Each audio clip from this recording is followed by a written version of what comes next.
This episode is sponsored by Noom. Please click the link in the description for your free evaluation. Welcome back to Not the Workshop. We're working on the Shamshir Scimitar and it is time for it to have a handle. So we are going to run an errand and go hunt for some wood.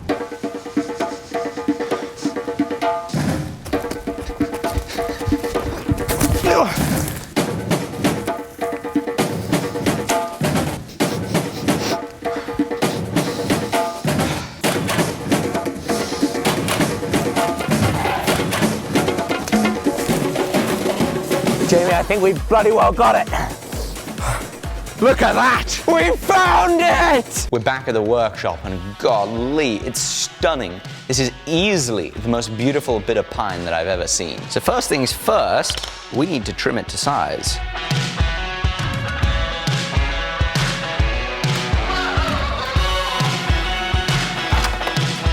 So now, in order to prepare for creating our hole, I think what I've got to do is actually cut down the tang and give it a little more of a thin out so that we're not losing too much structural integrity of the wood.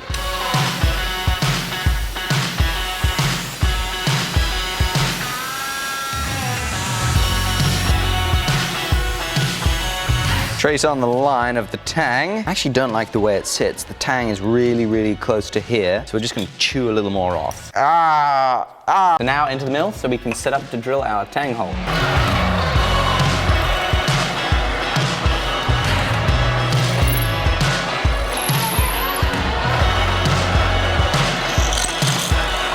We've drilled 3 holes. We need to enlarge it into a rectangle, and for that, we're going to need a broach. Unfortunately, I'm wearing one right now.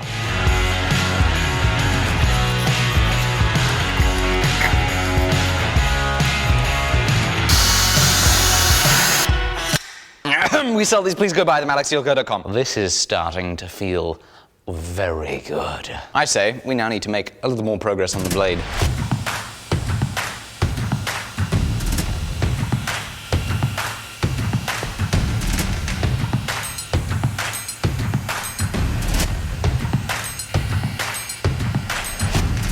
So far in the grinding room, I've taken it from 60 grit to 80 grit. And you can tell by the line here at the bottom that it's really not perfect, but we're slowly getting there. With every grit I move up, we're gonna make it more and more accurate and bring it into the finish line. Here's the thing though, I am so much worse at this than Will is. And I haven't made a lot of swords since Will hasn't been helping me. And while Will was helping me, I certainly wasn't doing the grinding. So I'm several years behind on practice, and it is showing.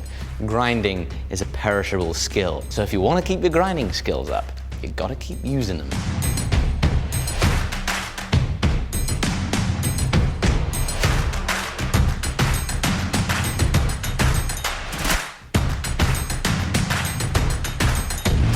Whoa, so light!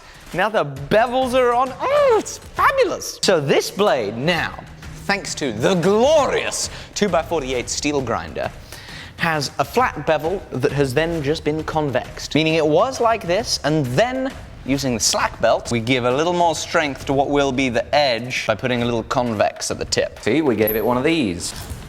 Slack. And so, our next step, at last, is hand sanding. Unfortunately, the beach stopped at 80 grit, so we're gonna have to go to the workshop and use some 150.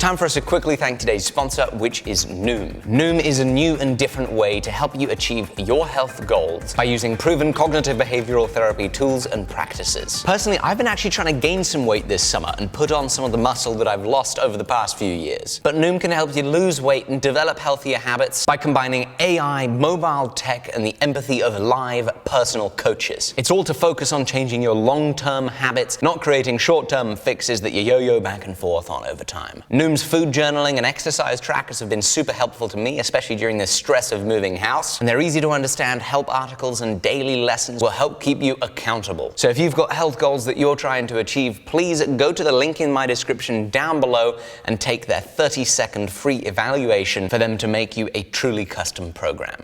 Thank you, Noom, for sponsoring this. Thank you guys for supporting our sponsors. Let's get back to the video. After a few hours of hand sanding, one side is at 400 grit, which is great, but what's not great is my hands are killing me. They feel like boards. So we're going to go over to some lighter work. We're going to do some engraving on the pommel. So in order to make the engraving and inlay fitting, I think we want a border that looks a little bit like this.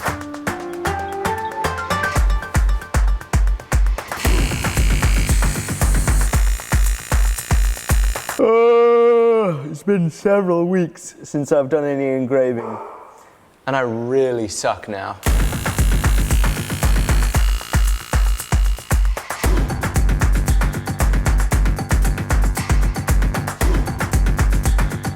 On to the other side.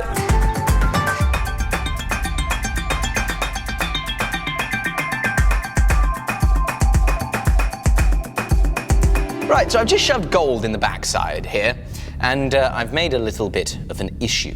Got a little messy because it's quite thin. This pommel is hollow. We drilled a 25mm hole down inside it. And unbeknownst to me, when I was shaping the rest of the pommel, I must have made it very thin right here because as I was hammering with this tool to hammer the gold in, would you look at that, the steel has completely deformed along with the gold and we have dimpled it in. So, I now have to resort to day drinking.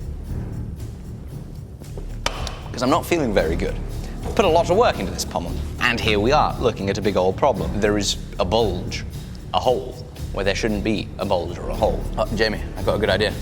Check this out, okay? End of the scribe has a magnet. What if... Oh, come on!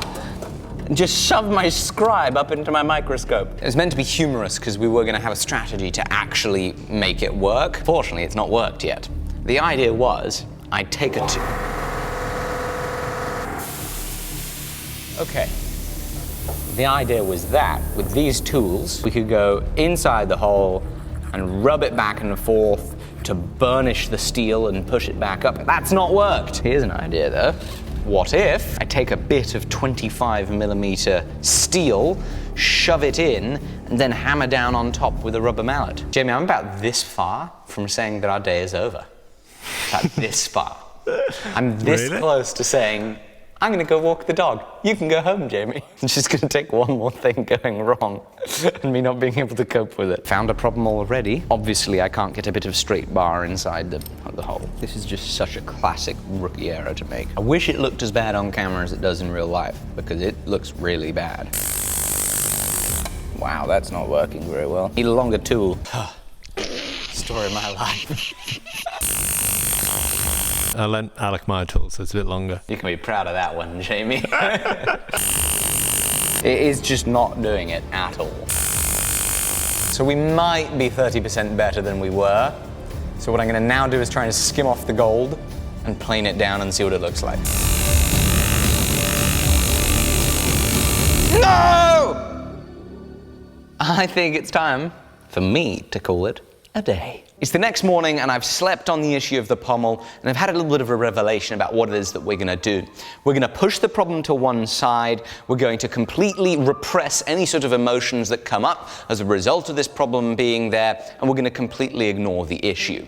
That works pretty well in my marriage, so now what we're going to do is finalize the fit up between our guard and our blade. Shove a little Dicom on here, and where it rubs off, I can see where we're contacting. Ooh, better.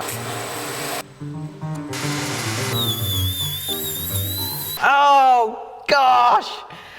Oh, I just dropped the f***ing guard. I scratched my balls on either end, dented this. Oh, I wish we were filming then. So I'm fitting up this guard. I'm hammering on this here, hammering on these little tips. It's stuck into the hammer, and then I picked it up and it flew off across the ground. And naturally, I then exclaimed, golly gee whiz, heavens above, no, this is an awful situation.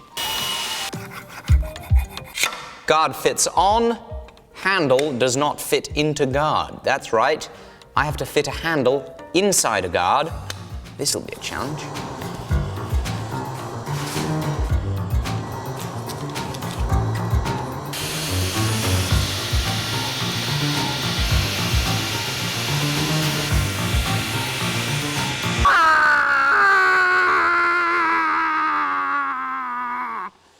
God, I'm such an idiot. So ridiculously stupid. This is a 40-pound bit of wood. I mean, I hunted this wood in the woods and found it, and it was very difficult to find. In order for this to fit on the guard, it needs to be that thickness. And I go to myself, oh, great, I'll just make the whole thing that thickness. And then I go to myself, great, you might have messed this up, because maybe the pommel end needs to be thicker. Well, guess what? Our pommel, which itself was fortunately already kind of screwed, is much the wrong size.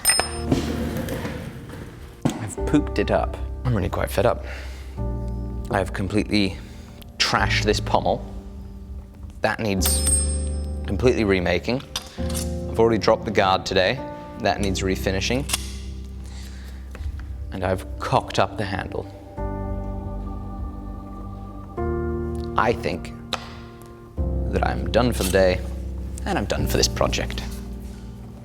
What are you doing? Going back to the beach.